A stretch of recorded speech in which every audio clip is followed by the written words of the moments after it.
warahmatullahi wabarakatuh. Saya dalam latih dari BKID semester 4 ingin memenuhi tugas instrumentasi BK yang berjudul prosedur pengembangan dan syarat-syarat instrumentasi BK. Menurut Surya Brata, yang pertama itu pengembangan spesifikasi instrumen.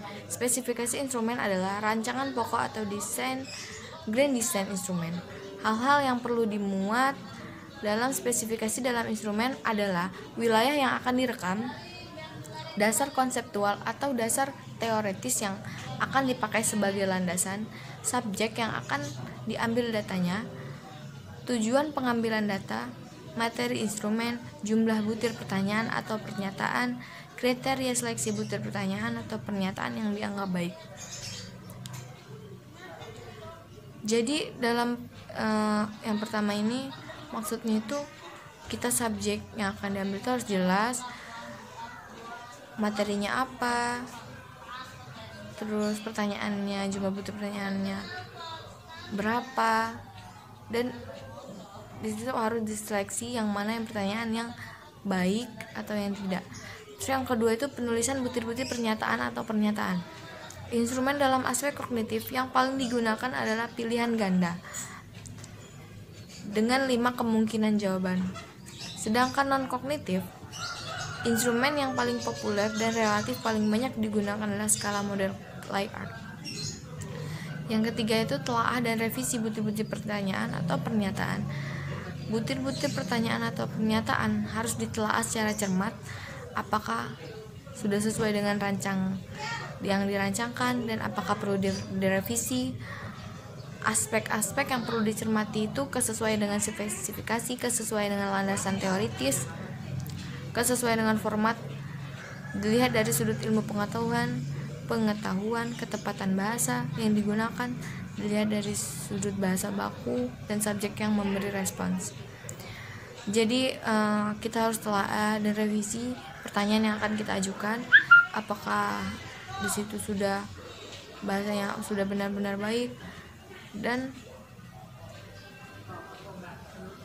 sudah sesuai yang dirancangkan. Yang keempat itu perakitan butir-butir pertanyaan atau pernyataan ke dalam instrumen. Hal yang paling penting yang selalu diingat itu bahasa respon terhadap suatu pertanyaan tidak boleh mempengaruhi respon terhadap pertanyaan. Tidak boleh mempengaruhi respon terhadap pertanyaan lain. Karena secara teori masing-masing pertanyaan itu bebas satu sama lain. Terus uji coba instrumen. Syarat utama uji coba itu bahwa karakteristik subjek uji coba harus sama dengan karakteristik subjek penelitian dan kondisi uji coba, misalnya waktu, alat-alat yang dipakai, cara penyelenggaraan harus sama dengan kondisi penelitian sebenarnya. Jadi kalau misalnya kita meneliti suatu objek atau subjek ini harus sama, harus sesuai dengan yang kita teliti, benar-benar yang kita teliti sebelumnya. Jadi harus benar-benar sama dengan kondisi penelitian yang sebenarnya. Terus analisis hasil uji coba. Hasil uji coba dianalisis butir demi butir pertanyaan atau pernyataan-pernyataan yang diteliti kualitasnya. Terus penentuan perangkat akhir instrumen berdasarkan atas hasil analisis butir-butir pertanyaan atau pernyataan yang baik sesuai dengan spesifikasi yang saya jelaskan sebelumnya ya. Jadi kita harus analisis betul-betul pertanyaan yang baik sesuai dengan spesifikasinya ya. Terus pengujian reliabilitas. Reliabilitas instrumen menunjuk kepada konsistensi hasil perekaman data atau pengukuran kalau instrumen itu digunakan oleh orang atau kelompok orang yang sama dalam waktu berlainan, atau kalau instrumen yang digunakan oleh orang atau kelompok orang yang berbeda dalam waktu yang sama atau dalam waktu yang berlainan. Terus yang terakhir pengujian validitas.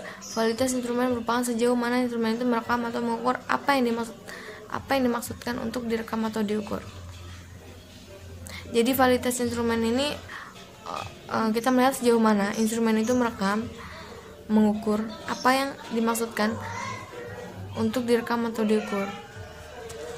Wassalamualaikum warahmatullahi wabarakatuh. Terima kasih.